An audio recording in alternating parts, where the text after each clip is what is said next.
حضرت عثمان غنی رضی اللہ تعالیٰ عنہ حضرت عبداللہ ابن مسعود کے گھر آئے. یہ اس وقت آئے جب حضرت عبداللہ ابن مسعود سخت بیمار تھے اور موت و حیات کی کشمکش میں تھے. تو انہوں نے ان کا حال پوچھا. جب واپس پلٹنے لگے تو اشرفیوں کی 2 تھیلیاں حضرت عثمان غنی نے حضرت عبداللہ ابن مسعود کو دی. تو حضرت عثمان کو تھیلیاں دیتے ہوئے دیکھ کر کے حضرت عبداللہ ابن مسعود صحابی رضی اللہ تعالیٰ عنہ نے کہا یہ کیا ہے؟ کہا یہ جو ہے ضروریات پوری کر لینا. تو آپ نے کہا کہ میں تو جا رہا ہوں, میری تو ضروریات ختم ہو رہی ہیں. تو کہا حضرت آپ کی بیٹیاں تو ہیں, بیٹا تو ہے نہیں, تو یہ آپ کے بعد آپ کی بیٹیوں کے کام آ جائیں. تو حضرت عبداللہ ابن مسعود کا یقین دیکھیے, فرمانے لگے کہ یہ کسی اور کو دے دو, میری بیٹیوں کو ضرورت نہیں رہے گی, اس لیے کہ میری بیٹیاں اتنی دیر تک سوتی نہیں ہیں جتنی دیر تک سورہ واقعہ نہیں پڑھ لیتے. اور میرے رسول نے وعدہ کیا ہے, اور یہ بات میں نے اپنے کانوں سے سنی ہے, کہ سورہ واقعہ جو ہے وہ فقر کو دور کرے, اور میری بیٹیاں سورہ واقعہ کی عامل ہیں. تو کہا کہ یہ پریشانی مجھے تو نہیں ہونی چاہیے کہ میرے بعد میری بیٹیوں کو رزق کہاں سے ملے گا جب ان کے پاس سورہ واقعہ موجود ہے. کہا یہ اٹھا لو اور جا کے اس کو دو جس کے پاس سورہ واقعہ نہیں ہے.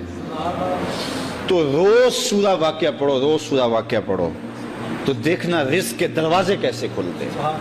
میں جب بھی گیا ہوں اور اب بھی, کیونکہ میرے تو اتنے اخراجات نہیں, سادہ سی زندگی ہے, لیکن جامعہ کے حوالے سے ایک مسئلہ ہے, تو جب کبھی ایسا ہوتا ہے تو میں بچوں کو بٹھا کہتا ہوں سورہ واقعہ پڑھو, اور خود سورہ واقعہ پھر معمول بنا لیتا ہوں.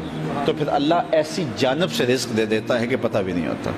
تو سورہ واقعہ معمول رکھو. آخری بات, اور وہ حضرت سہل بن سعد الساعدی رضی اللہ تعالی عنہ کی مرویات سے ہے. شکا رجل الی رسول اللہ دیک المعیشۃ والفقر. ایک شخص حضور کی خدمت میں حاضر ہوا, کہا حضور تنگ دست بڑا ہوں, کثیر العیال ہوں, بچے زیادہ ہیں, ذرائع آمدنی تھوڑے ہیں, میرے لیے کوئی نسخہ ارشاد فرمائیے. تو آقا کریم نے اس کو کیا نسخہ دیا؟ یہ سب سے آسان نسخہ, اذا دخلت الدار فسلم علیہ. جب گھر جائے تو گھر والوں کو السلام علیکم کہا کرو. جو ہی گھر میں داخل ہو السلام علیکم, اور اس کے بعد ایک مرتبہ سورہ اخلاص پڑھ دیا کرو, قل هو اللہ احد. یہ عمل شروع کر دو. تو کہا یہ بالکل آسان وظیفہ ہے, گھر جاؤ السلام علیکم, اور اس کے بعد ایک مرتبہ سورہ اخلاص.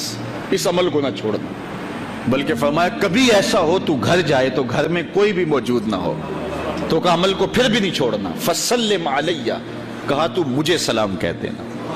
وہ اپنے نام لیواؤں کو تنہا چھوڑتے کب ہیں, جہاں ہم دم نہ ہو کوئی وہاں سرکار ہوتے. کہا کہ جب کوئی نہ ہو گھر میں تو کہا عمل نہیں چھوڑنا, پھر مجھے سلام کہنا, اور پھر ایک مرتبہ سورہ اخلاص پڑھ دینا. وہ صحابی کہتے ہیں میں نے عمل شروع کر دیا, گھر جاتا السلام علیکم, گھر والے بھی خوش, اور اس کے بعد سورہ اخلاص بیٹھنے سے پہلے پڑھ لیتا. اور اگر گھر میں کوئی نہ ہوتا پھر تو مجھے چاہ چڑھ جاتے, پھر میں یا نبی سلام علیکہ پڑھتا, پھر حضور کی بارگاہ میں سلام پیش کرتا. اور ملکاری نے اس پہ گفتگو کی ہے مرقات شرح مشکات کے اندر کہ آخر حضور کو سلام کیوں کہنا ہے. انہوں نے جو لفظ کہے ہیں لفظ سنیے, وہ کہتے ہیں لِأَنَّا رُوحَهُ علیہ السلام موجود فی بیوت المسلمین. اس لیے کہ آقا کی روح مومنوں کے گھروں کے اندر فیض بانٹ رہی ہوتی. تو کہا پھر مجھے سلام کہہ دینا. وہ کہتے ہیں میں چاہتا اور حضور کو سلام کہہ دیتا, اور اس کے بعد سورہ فاتحہ سورہ اخلاص پڑھ دیتا. پھر ہوا کیا؟ اللہ اکبر. ہمارے استاد کہتے تھے اگر کسی کے اندر حسد ہوگا تو وہ یہ عمل نہیں کر سکتا, حسد نہیں ہے تو وہ عمل شروع آج ہی کر دے.